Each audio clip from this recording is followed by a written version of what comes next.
Ada pemilik pulau juga. Pak Surya Paloh itu pemilik pulau loh di Pulau Seribu. Pemilik partai dengan kekayaan yang juga nggak kira-kira gitu. Jadi bukan cuma seorang dermawan itu juga oligarki gitu. Itu oligark gitu. Pak Yusuf Kalla itu juga oligark dan mereka kan pendukung Anies Baswedan. Makanya saya bilang di belakang Mas Anies Baswedan juga banyak oligarki. Ada juga Kembali lagi bersama Intrik ID, bahas politik tanpa baperan. Pilpres kian dekat, oligarki dan bohir-bohir berseliweran mencari mangsa.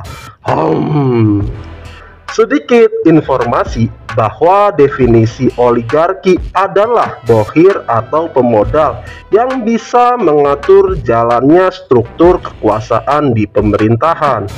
Oligarki biasanya lahir di masa pemilu atau pilpres yang berani keluarkan modal dan uangnya untuk membiayai jagoannya yang akan maju di kontestasi politik.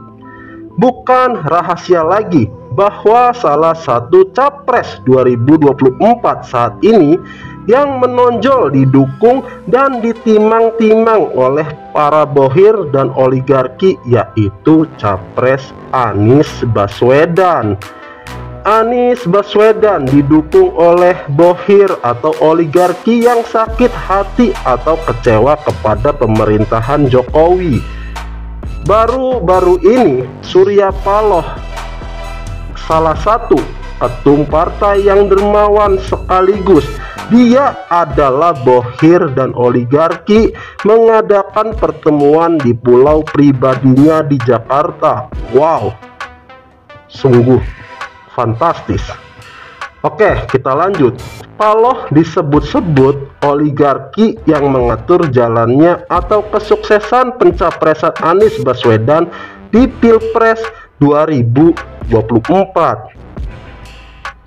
Dalam pertemuan tertutup di pulau pribadinya, Paloh rela mencarikan cawapres yang pantas dikawinkan dengan Anies Baswedan. Walaupun ketum partai koalisi berebutan ingin kawin dengan Anies, Paloh pun melobi agar cawapres Anies memiliki daya kejut tinggi agar elektabilitas Anies meroket jelang penetapan capres dan cawapres di Pilpres 2024. Publik menilai Paloh dan para bohir di belakangnya hanya membuang-buang uang saja jika memaksakan Anies menjadi capresnya. Sebab publik menilai ide perubahan Anies itu nggak jelas dan sulit dipahami. Apalagi ada yang mengatakan bahwa perubahan Anies adalah menghancurkan pembangunan era pemerintahan Jokowi saat ini. Jelas dong, publik yang rata-rata puas dengan Jokowi pun marah dan tak mau perubahan itu terjadi, melainkan ingin percepatan pembangunan agar kesejahteraan masyarakat cepat tercapai. Paloh walaupun Anies kalah, uang dan hartanya dia tak akan habis. Dia adalah oligarki dan politisi ulung, di mana jika Anies Baswedan nanti kalah di Pilpres 2024, Paloh dan partainya tetap akan masuk ke pemerintahan dengan lobi-lobi lihainya.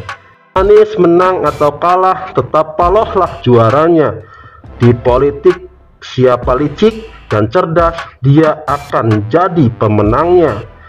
Semakin seru menjelang tahun politik. Ikuti terus ulasan politik hanya di Intrik ID, bahas politik tanpa baperan.